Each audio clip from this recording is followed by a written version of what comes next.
ഒരു കൊച്ചു വചനം ഏറ്റുചൊല്ലി നമുക്ക് ആരംഭിക്കാം. Hallelujah, hallelujah.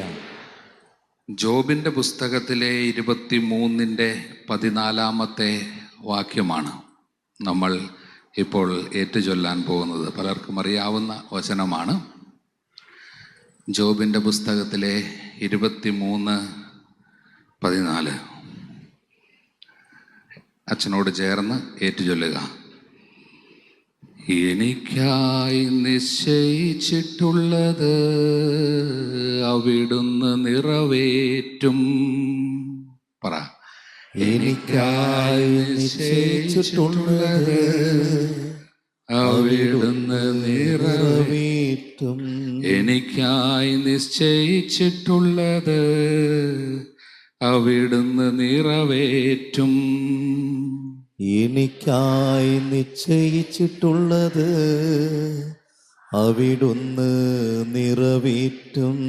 അങ്ങനെയുള്ള പലതും അവിടുത്തെ മനസ്സിലുണ്ട്. അങ്ങനെയുള്ള പലതും അവിടുത്തെ മനസ്സിലുണ്ട്. അങ്ങനെയുള്ള പലതും അവിടുത്തെ മനസ്സിലുണ്ട്. അങ്ങനെയുള്ള പലതും അവിടുത്തെ മനസ്സിലുണ്ട്. എല്ലാവരും ഒന്ന് ചേർന്ന് ഒരിക്കൽ കൂടി പാടാം. എനിക്കായി നിശ്ചയിച്ചിട്ടുള്ളത് അവിടുന്ന് നിറവേറ്റും. അങ്ങനെയുള്ള പലതും അവിടുത്തെ മനസ്സിലുണ്ട്. അങ്ങനെയുള്ള പലതും അവിടുത്തെ മനസ്സിലുണ്ട്. Hallelujah, hallelujah. എല്ലാവരും ചേർന്ന് ഒരിക്കൽ കൂടി പാടാവോ? കുറെ പേര് പാടുന്നില്ല. എല്ലാവരും ഒന്ന് ചേർന്ന് ഒരിക്കൽ കൂടി ഈ വചനത്തെ നമുക്ക് ഏറ്റുചൊല്ലി പ്രാർത്ഥിക്കാം. ഈ വചനത്തിന്റെ അനന്തമായ അഭിഷേകം ഇന്ന് നമ്മൾ അവകാശപ്പെട്ട് പ്രാർത്ഥിക്കുന്നു. ജോബ് 23:14 പാടാം. എനിക്കായി നിശ്ചയിച്ചിട്ടുള്ളത് അവിടുന്ന് നിറവേറ്റും. ഒരിക്കൽ കൂടി. എനിക്കായി നിശ്ചയിച്ചിട്ടുള്ളത് അവിടുന്ന് നിറവേറ്റും. അങ്ങനെയുള്ള പലതും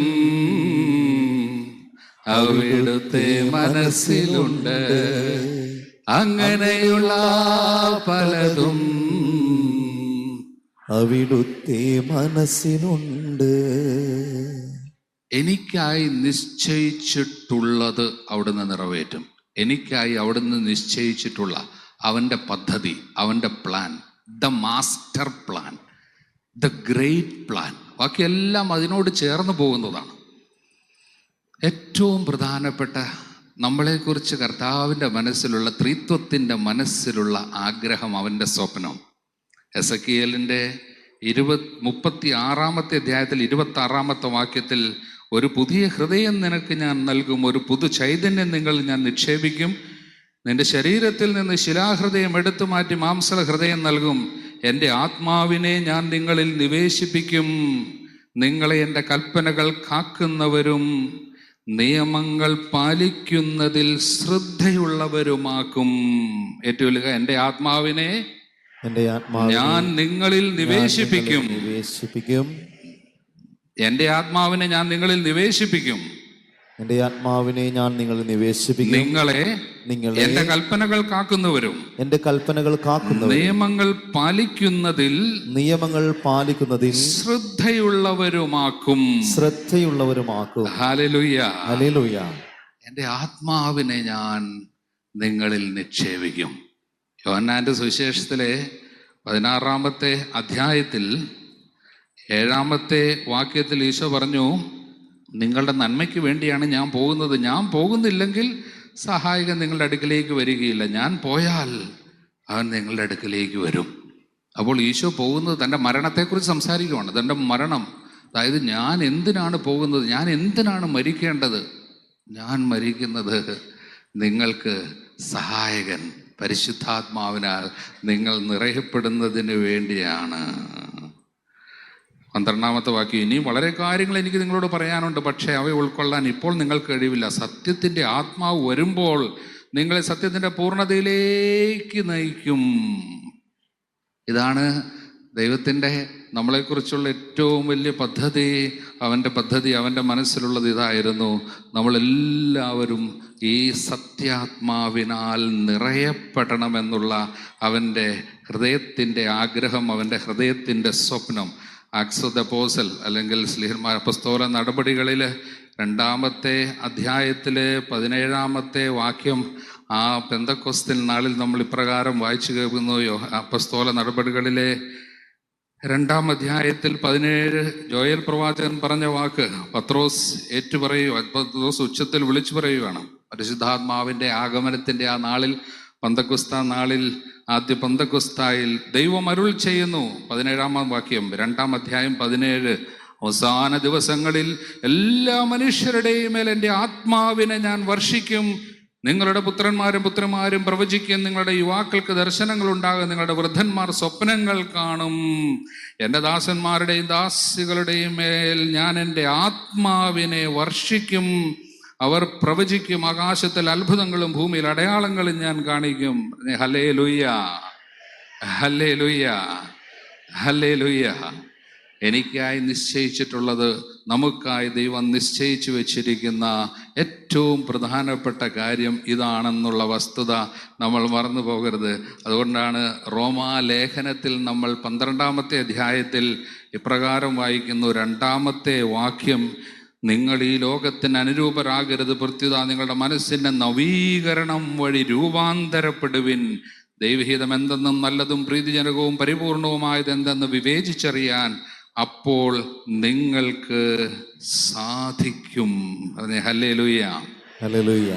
പ്രിയപ്പെട്ടവരെ, ഈ നവീകരണം എന്തിനെക്കുറിച്ചാണോ നമ്മൾ ഇപ്പോൾ സംസാരിക്കുന്നത്, എന്തുവഴിയാണോ നമ്മളെല്ലാം ഇവിടെ ഒരുമിച്ചായിരിക്കുന്നത്, ദൈവത്തിന് നന്ദി പറയുന്നത്, നമ്മളിപ്പോൾ ആഘോഷിക്കുന്നത്, അത് ഈ നവീകരണം, കരിസ്മാറ്റിക് മുന്നേറ്റം, അത് ഒരു ആത്മാവിൻ്റെ വലിയൊരു പ്രവാഹമാണ്.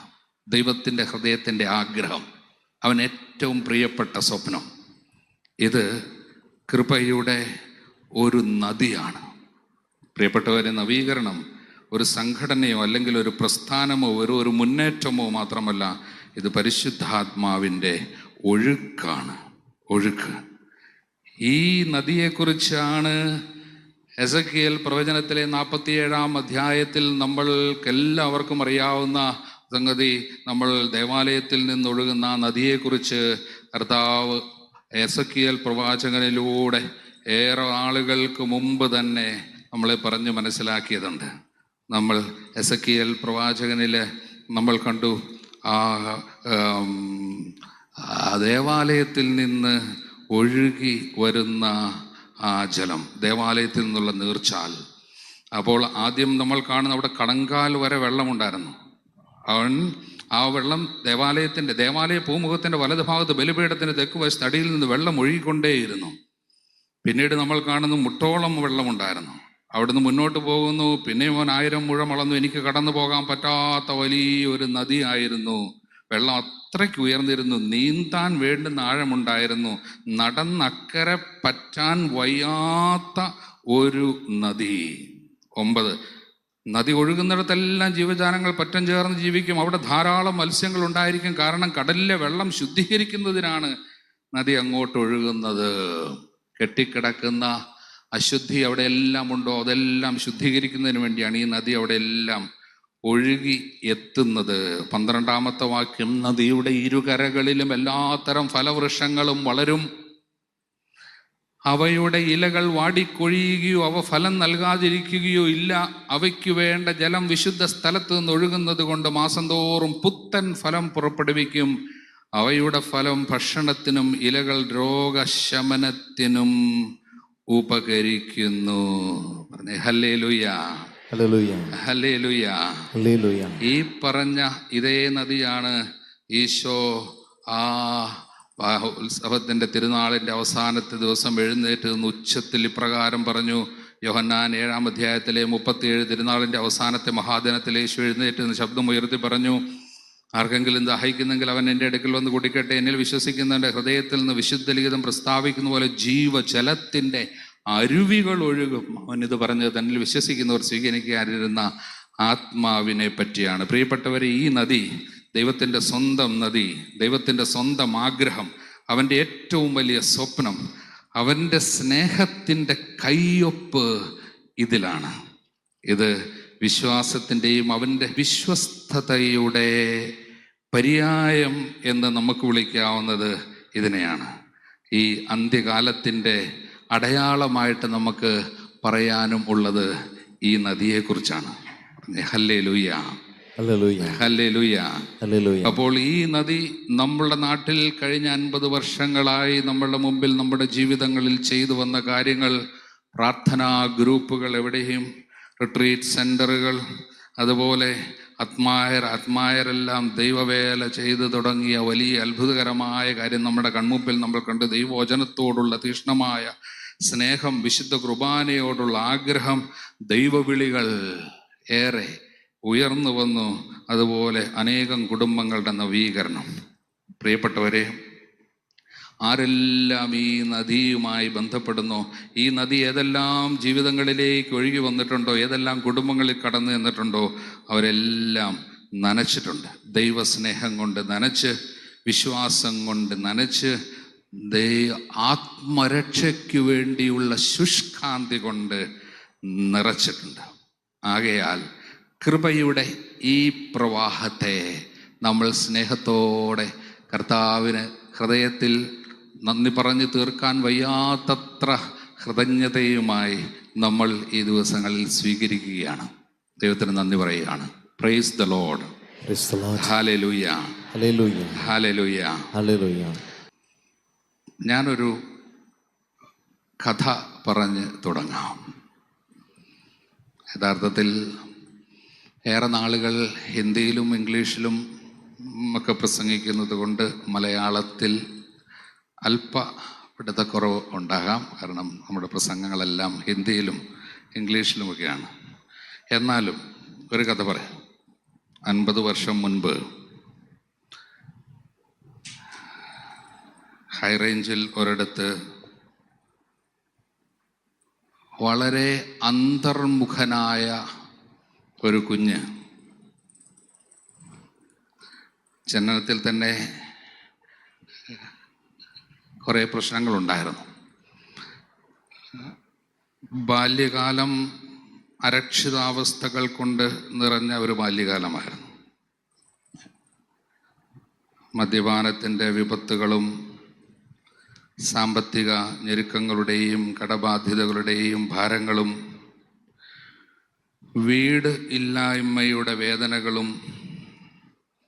ഒപ്പം പിടിപ്പുകെട്ട രാഷ്ട്രീയ കളികൾ കുടുംബത്തിലേക്ക് കൊണ്ടുവന്ന നാശനഷ്ടങ്ങളുടെയും നടുവിൽ അപകർഷതാബോധം കൂടിക്കൂടി 10ാം ക്ലാസ് എത്തിയപ്പോഴേക്കും അവന് ആകെ മിണ്ടാൻ പറ്റുന്ന കൂട്ടുകാരുടെ എണ്ണം വെറും 3. 15 വയസ്സായപ്പോഴേക്കും ജീവിച്ചത് 12ഓളം വീടുകളിലായി. എല്ലാം മിക്കവാറും വാടക വീടുകളിൽ ആണ് മിക്കതും. ഇൻഫീരിയോറിറ്റി കോംപ്ലക്സ് അല്ലെങ്കിൽ പേടി, പലതരത്തിലുള്ള ഭയം, അതുപോലെ അപകർഷതാബോധം,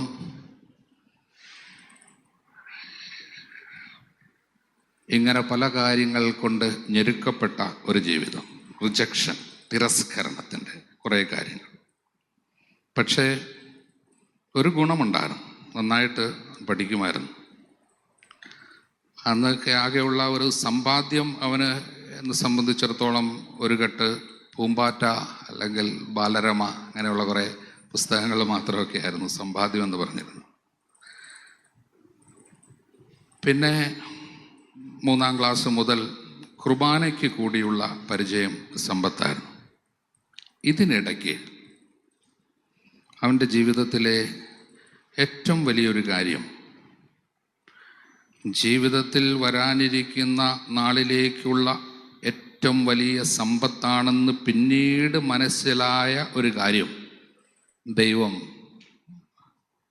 നടത്തിക്കൊണ്ടിരുന്നു. അത് കരിസ്മാറ്റിക് നവീകരണമെന്ന ഈ നദി അവൻ്റെ വീട്ടിൽ ഒഴുകി എത്തിയതാണ്. ആ അഭിഷേക നദിയിൽ ആദ്യം അവൻ്റെ മമ്മി നനഞ്ഞു. മമ്മി നനഞ്ഞത് മക്കളെയും നനയിച്ചു. ആ നനവ് പ്രശ്നങ്ങളുടെ അതിഭയങ്കര ചൂടുകാലത്തും ക്ഷാമകാലത്തിൻ്റെ തീവ്ര ഉണക്കിലും കുടുംബത്തെ കത്തിക്കരിഞ്ഞു പോകാതെ രക്ഷിച്ചു വച്ചു. അതെ, ഇന്ന് പിന്തിരിഞ്ഞ് നോക്കുമ്പോൾ അന്നത്തെ ആ കൊച്ചിന് ഇന്ന് നിങ്ങളുടെ മുമ്പിൽ നിൽക്കുന്ന ഈ അച്ഛന് 100% ആത്മാർത്ഥതയോടെ ചങ്കിൽ കൈവച്ച് പറയാൻ പറ്റുന്ന ഒന്നുണ്ട്.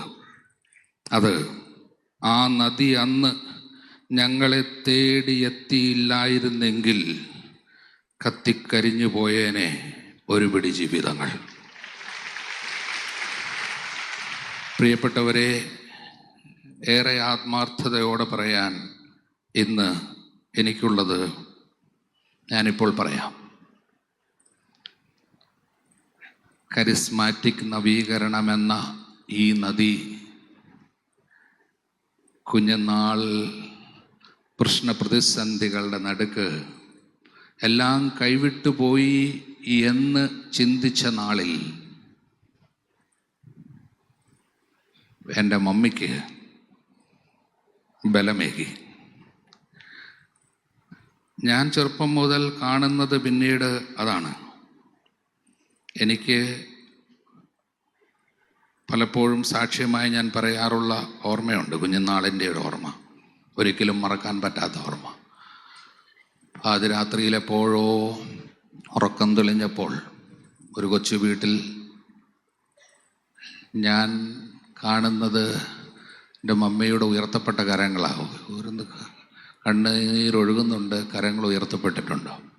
അന്ന് മനസ്സിലായില്ല എന്താണ് ഈ രാത്രിയിൽ ഇപ്പോൾ ഇങ്ങനെ വന്ന് നിൽക്കുന്നത്. പക്ഷേ ഇന്നെനിക്കറിയാം, ആ ഉയർത്തപ്പെട്ട കരങ്ങളിലായിരുന്നു ഞങ്ങളൊക്കെ ഇത്രടം എത്തിയത്. പ്രിയപ്പെട്ടവരെ, കൃപയായിരുന്നു എല്ലാം. തക്ക സമയത്ത് ആ നദി ദൈവം അവിടെ അയച്ചു തന്നു. ഓർമ്മകളിൽ വള്ളിയാന്തടത്തിൽ കുഞ്ഞു ചേട്ടനുണ്ട്. ബൈബിൾ സമ്പൂർണ്ണ നിയമം കൈകൾ പിടിച്ചുകൊണ്ട് എപ്പോഴും വരും. പ്രൈസ് ദ ലോർഡ് എന്ന് പറയുന്ന ചേട്ടായി. പശുത്തൊട്ടിൽ കുഞ്ഞേട്ടനും ജോൺ ചേട്ടനും അപ്പിച്ചായനും തങ്കച്ചായനും അങ്ങനെ കുറേ ഓർമ്മകളുണ്ട് ചെറുപ്പത്തിലെ. പ്രൈസ് ദ ലോർഡ് ഹല്ലേലൂയ ജീവിതത്തിൻ്റെ ഭാഗമായി മാറി. ഇപ്പോഴും ഓർക്കുന്നു, ചെറുപ്പത്തിലെ മഞ്ഞുമ്മേൽ, കടുത്തുരുത്തി, അസീസി, ഭരണങ്ങാനം, പോട്ട, വളർച്ചയിൽ വളരെ പരിചയമായ ചില സ്ഥലങ്ങൾ. അന്നൊന്നും പോയിട്ടില്ല എങ്കിലും എപ്പോഴും കേൾക്കും. കാരണം ആദ്യ ധ്യാന സ്ഥലങ്ങളാണ്. എപ്പോഴും മമ്മിയൊക്കെ പോയിക്കൊണ്ടിരുന്നു. ഞാനങ്ങനെ നവീകരണം ആദ്യം കണ്ടതൊരു കൺവെൻഷനിലല്ല, എൻ്റെ മമ്മിയുടെ മുട്ടുകുത്തിയ പ്രാർത്ഥനയിലും ഉയർത്തപ്പെട്ട കരങ്ങളിലും നിരന്തരം പറയുന്ന ഹല്ലേലൂയായിലും ഒക്കെയായിരുന്നു. പ്രിയപ്പെട്ടവരെ, ഇന്നും ഞാൻ ഇപ്പോൾ ലോകത്തിൻ്റെ പല ഭാഗത്ത് ശുശ്രൂഷ ചെയ്യുമ്പോൾ ചെല്ലുന്ന ഡെലിവറൻസ് പ്രെയർ, ഡെലിവറൻസ് മിനിസ്ട്രിയിൽ ഞാൻ ഉപയോഗിക്കുന്ന പ്രാർത്ഥനകൾ പിന്നീട് പഠിച്ച തിയോളജിയിൽ പഠിച്ചത് പ്രാർത്ഥനയല്ല ഞാൻ ഇപ്പോഴും ചെയ്യുന്നത്. വളരെ സിൻസിയറായിട്ട് ആത്മാർത്ഥതയോടെ പറയാം, ഞാനിപ്പോഴും പറയുന്ന ഡെലിവറൻസ് പ്രാർത്ഥന ചെറുപ്പത്തിൽ മമ്മി വീട്ടിൽ ചൊല്ലിക്കേട്ടുന്ന എല്ലാ ദിവസവും ചെല്ലുമായിരുന്നു ആ പ്രാർത്ഥനയാണ്. രോഗത്തിൻ്റെ, സമാധാനക്കേടിൻ്റെ, വഴക്കിൻ്റെ, ജഡമോഹത്തിൻ്റെ അന്ധകാര ശക്തികളുടെ സമസ്ത സ്വാധീനങ്ങളെയും ഈശോയുടെ നാമത്തിൽ ബന്ധിച്ച് ബഹിഷ്കരിക്കുന്നു. ശപിക്കപ്പെട്ട സർപ്പമേ, ദുഷ്ട സൈന്യങ്ങളെ ഈശോയുടെ നാമത്തിൽ നിങ്ങളെ ഞാൻ ബന്ധിക്കുന്നു. അതിൻ്റെ കൂടെ എനിക്ക് ചേർക്കാനുള്ളതെന്ന് മാത്രം, എനിക്ക് ലഭിച്ച പൗരോഹിത്യ അധികാരത്തിൽ ബന്ധിക്കുന്നു. പ്രാർത്ഥനയെല്ലാം അമ്മ പഠിപ്പിച്ചത് തന്നെ, ചെറുപ്പത്തിൽ കേട്ടത് തന്നെ. പ്രിയമുള്ളവരെ, ഞാൻ പറയാൻ ഉദ്ദേശിച്ചത് ഇതാണ്. ജീവിതത്തിലെ പ്രതിസന്ധികളിൽ സ്തോത്രം ചെയ്യാൻ, കരങ്ങൾ ഉയർത്തി നന്ദി പറയാൻ, ജീവിത പങ്കാളിയുടെ കുറവിനെ ഓർത്ത്, സാമ്പത്തിക ഞെരുക്കങ്ങളെ ഓർത്ത്, ഭവനമില്ലായ്മയെ ഓർത്ത് പരിതപിച്ച് കഷ്ടപ്പെട്ട് നിരാശപ്പെട്ട് പഴി പറഞ്ഞ് കുറ്റപ്പെടുത്താതെ കരങ്ങൾ ഉയർത്തി ഹല്ലേലൂയ സ്തോത്രം പറയാൻ നമ്മളെ പഠിപ്പിച്ച ഈ ഒരു നവീകരണത്തിൻ്റെ നദി നന്ദി പറഞ്ഞ് തീർക്കാൻ പറ്റത്തില്ല. എന്നെ ഞാനാക്കിയത്, ഇന്ന് ഞാനിവിടെ നിൽക്കുന്നുണ്ടെങ്കിൽ അത് ഈ നവീകരണത്തിൻ്റെ ഈ നദിയാണ്, കൃപയുടെ ഈ പ്രവാഹമാണ്. പിന്നീട് അതെൻ്റെ പൗരോഹിത്യ ജീവിതത്തിലേക്ക് ഉയർത്തി. ഞാനിപ്പോഴും ഓർക്കുന്ന ഒരു സംഭവമുണ്ട്. അന്ന് 10ാം ക്ലാസ് പൂർത്തിയായ സമയത്ത് വീട്ടുകാരിൽ മറ്റു പലരും പറഞ്ഞു, മോനെ വീടില്ലാത്ത അവസ്ഥ, ഏറെ പ്രശ്നങ്ങളുണ്ട്. മൂത്ത മോനെന്ന നിലയിൽ ഞാൻ വളരെ നന്നായിട്ട് പഠിക്കും, അതുകൊണ്ട് പഠിച്ച് ഒരു ജോലിയൊക്കെ ചെയ്ത് വീടെന്തേലും നോക്കുമല്ലേ ചെയ്യേണ്ടത്. അത് നമുക്ക് പറ്റൊന്നുമില്ല. സാമ്പത്തിക ഞെരുക്കങ്ങളോ കടബാധ്യതകൾ, ജപ്തി. ഞാനിപ്പോഴും ഓർക്കുന്നുണ്ട്, ജപ്തിക്കായിട്ട് കാര് വരുമ്പോൾ ഇടയ്ക്ക് ഇട്ട് നമ്മൾ പേടിച്ചോടുന്നതൊക്കെ, വീട്ടിൽ ജപ്തി, കടബാധ്യതകൾ, അതെല്ലാം ഉണ്ടായിരുന്നു. പക്ഷേ ആ സമയത്ത് എൻ്റെ മനസ്സിൽ ഇങ്ങനെ ഒരു ആഗ്രഹമുണ്ട്, ശുശ്രൂഷ ചെയ്യണം, എവിടെയും ദൂരെ പോയിട്ട് ആത്മാക്കൾക്ക് വേണ്ടി ശുശ്രൂഷ ചെയ്യണം. കാരണം നമ്മളെല്ലാ ദിവസവും കേൾക്കുന്നത് വീട്ടിലെ മമ്മി പ്രയർ ഗ്രൂപ്പ് ലീഡറായി പല സമയത്തും ഒക്കെ. അങ്ങനെ ആ നനവ് ഹൃദയത്തിലുള്ളത് കൊണ്ട് പ്രതിസന്ധികളുടെ നടുക്ക് നമുക്ക് ആഗ്രഹമുണ്ട്, എന്തിനേലുമൊക്കെ പോയി അച്ഛനായി ശുശ്രൂഷ ചെയ്യണം, ആത്മാക്കൾക്ക് വേണ്ടി ജീവിക്കണം, വചനം പറയണം. ഇതൊക്കെയാണല്ലോ നമ്മൾ കണ്ടു വളർന്നത്. അപ്പോൾ എൻ്റെ മമ്മി പറഞ്ഞു, മോനെ വീടൊന്നും നോക്കണം, നിനക്ക് ആഗ്രഹം ഉണ്ടെങ്കിൽ പൊക്കോ, ദൂരേക്ക് പൊക്കോ, വേറൊന്നും നോക്കണ്ട. അതായത് നിനക്ക് വചനം പറയാൻ സാധിക്കുമെങ്കിൽ, ആത്മാക്കൾക്ക് വേണ്ടി എന്തെങ്കിലും ചെയ്യാൻ സാധിക്കുമെങ്കിൽ, അനേകായിരം രൂപ ഓരോ ദിവസവും അല്ലെങ്കിൽ ലക്ഷക്കണക്കിന് രൂപ നീ സമ്പാദിച്ച് മാസം കൊണ്ടുവന്ന് തരുന്നതിനേക്കാൾ എത്രയോ വലിയ കാര്യമാണ്. കുടുംബത്തെ കർത്താവ് നോക്കിക്കോളും, നീ വിട്ടു. അങ്ങനെയാണ് ഞാൻ ദൂരേക്ക് പോകുന്നത്. 15 വയസ്സുള്ള ഞാൻ 1991 ജൂണിൽ മധ്യപ്രദേശിലെത്തി. പിന്നെ ശുശ്രൂഷകളായാണ്, പരിശീലനമായി. 2003 അച്ഛനായി. പിന്നീട് ഈ കൃപയുടെ ഒഴുക്ക്, അന്ന് നമുക്ക് കിട്ടിയ ആ ഒരു ഒഴുക്ക് പിന്നീട് നമ്മൾ കാണുവാണ്. മുട്ടയോളമല്ല, അരയോളമല്ല, വർദ്ധിച്ച് അനേകായിരം ആളുകളിലേക്ക് അനുഗ്രഹമായി പകരപ്പെടുന്നത് കൃപയാണ്. കൃപ ഇങ്ങനെ പകരപ്പെടുവാണ്. പിന്നീട് അത്ഭുതങ്ങളുടെ ഘോഷയാത്ര ഞാൻ കാണുവാണ്. ആദ്യത്തെ 7 വർഷങ്ങൾ എൻ്റെ ശുശ്രൂഷകൾ ഉത്തർപ്രദേശിലായിരുന്നു. ഉത്തർപ്രദേശിൽ മീർഗഞ്ച് എന്നാണ് ആ സ്ഥലത്തിൻ്റെ പേര്. അവിടെ വിൻസെൻഷ്യൻ സഭയുടെ ഒരു ആശ്രമം പുതുതായിട്ട് തുടങ്ങി, പ്രബുധാം ആശ്രമം. അപ്പോൾ എന്നെ അവിടേക്കാണ് അയച്ചത്. ഞാനൊരു കൊച്ചച്ഛൻ, സുപ്പീരിയർ അച്ഛനുണ്ട് അവിടെ. തീഷ്ണത ഉള്ളത് കൊണ്ട് ദൈവം നമുക്ക് ലഭിച്ചത്, ഇത് മുഴുവൻ ലഭിച്ചത് ഇവിടെ നിന്നാണ് കിട്ടിയിരിക്കുന്നത്. അതുമായിട്ട് നമ്മൾ വില്ലേജുകളിൽ, ഗ്രാമങ്ങൾ പോകും. 42 ഗ്രാമങ്ങൾ മുഴുവൻ വിസിറ്റ് ചെയ്യുമായിരുന്നു. ആളുകൾ വന്നു തുടങ്ങി. ആകെ ഒരേ ഒരു കത്തോലിക്ക ഫാമിലിയാണ് നമുക്ക് അവിടെ ഉള്ളത്. അവിടെ പിന്നെ FCC സിസ്റ്റേഴ്സ് കൂടെ ഉണ്ടായിരുന്നു, ശുശ്രൂഷയ്ക്ക് സഹായിച്ചു. കുറേ നല്ല ഓർമ്മകളുണ്ട്.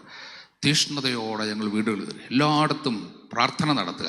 കാരണം ഹൃദയത്തിൽ പതിഞ്ഞു കിടക്കുന്ന ഒരു സംഭവം മധ്യസ്ഥ പ്രാർത്ഥനയുടെ ശക്തിയാണ്. കാരണം നവീകരണത്തിൽ നമ്മൾ ചെറുപ്പം മുതൽ കണ്ടതെല്ലാം മധ്യസ്ഥ പ്രാർത്ഥനയാണ്. കൂട്ടും കൂടി ഇരുന്ന് മധ്യസ്ഥം വഹിച്ച് പ്രാർത്ഥിക്കുക. അപ്പോൾ ഈ പ്രാർത്ഥനയുമായിട്ട് നമ്മളിങ്ങനെ ആൾക്കാരെ പ്രാർത്ഥിക്കാൻ പഠിപ്പിക്കുക, പോയിരുന്ന് പ്രാർത്ഥിക്കുക. അത്ഭുതകരമായ കാര്യങ്ങൾ ദൈവം ചെയ്തു തുടങ്ങി.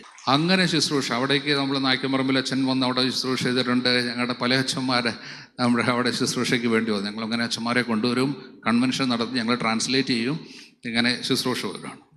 അതിൻ്റെ ഇടയ്ക്ക് ഏറെ എതിർപ്പുണ്ടായി ഒത്തിരി. പക്ഷേ ഞങ്ങൾ മധ്യസ്ഥം വഹിച്ച് പ്രാർത്ഥിച്ചു തുടങ്ങി. എല്ലാ ദിവസവും പ്രാർത്ഥിക്കും. സാധിക്കാവുന്ന കുറേ യുവജനങ്ങളെ എല്ലാം കൂട്ടി മധ്യസ്ഥ പ്രാർത്ഥന തുടങ്ങി. രാവിലെ 9 തുടങ്ങി 3 മണി വരെ മധ്യസ്ഥ പ്രാർത്ഥനയാണ്. അത് കഴിഞ്ഞാൽ വില്ലേജ് പോക്കും. 6 മണിക്കൂർ മധ്യസ്ഥം വഹിച്ച് പ്രാർത്ഥിച്ചു തുടങ്ങി. അങ്ങനെ അപ്പോൾ ആരാധന എടുത്തു വെക്കും, മധ്യസ്ഥം വഹിച്ച് പ്രാർത്ഥിക്കും. അതുപോലെ നമ്മൾ ചെന്ന് പ്രാർത്ഥിക്കുന്ന സമയങ്ങളിൽ അത്ഭുതങ്ങളുടെ ഘോഷയാത്ര നടത്തി. അവൾ ആർക്കും നിഷേധിക്കാൻ പറ്റാത്ത അത്ഭുതങ്ങൾ അങ്ങനെ ചെയ്യാമായിരുന്നു. അങ്ങനെ ദൈവം വഴിയൊരുക്കി. അത് കഴിഞ്ഞ് പിന്നീട് 7 വർഷത്തിന് ശേഷം അച്ഛനെ ആദ്യമായിട്ട് ആസാമിലേക്ക് കൊണ്ടുപോയി. അങ്ങനെയാണ് ഞങ്ങൾ വിൻസെൻഷൻ സഭയുടെ നോർത്ത് ഈസ്റ്റേൺ മിനിസ്ട്രികളിൽ ഏറ്റവും പ്രധാനപ്പെട്ട ഒരു സംഭവമായി മർഗരീത്ത എന്ന് പറയുന്ന പ്രതിസന്ധികൾ നിറഞ്ഞ ഒരു സ്ഥലത്ത് ഏകദേശം 3 വർഷങ്ങളോളം അടച്ചിട്ടിരുന്ന ഒരു പാരിഷ്, അവിടെ ഒരു പ്രശ്നമുണ്ടായിട്ട്, അപ്പോൾ അങ്ങനെ അവിടെ ഒരു സിസ്റ്ററിനെ കഴുത്തറുത്ത് കൊന്നിട്ടുള്ള ഒരു സ്ഥലമാണ്. അപ്പോൾ അങ്ങനെ കുറേ പ്രശ്നങ്ങളുള്ള സ്ഥലത്തേക്ക് ദൈവം നമ്മളെ നയിച്ചു.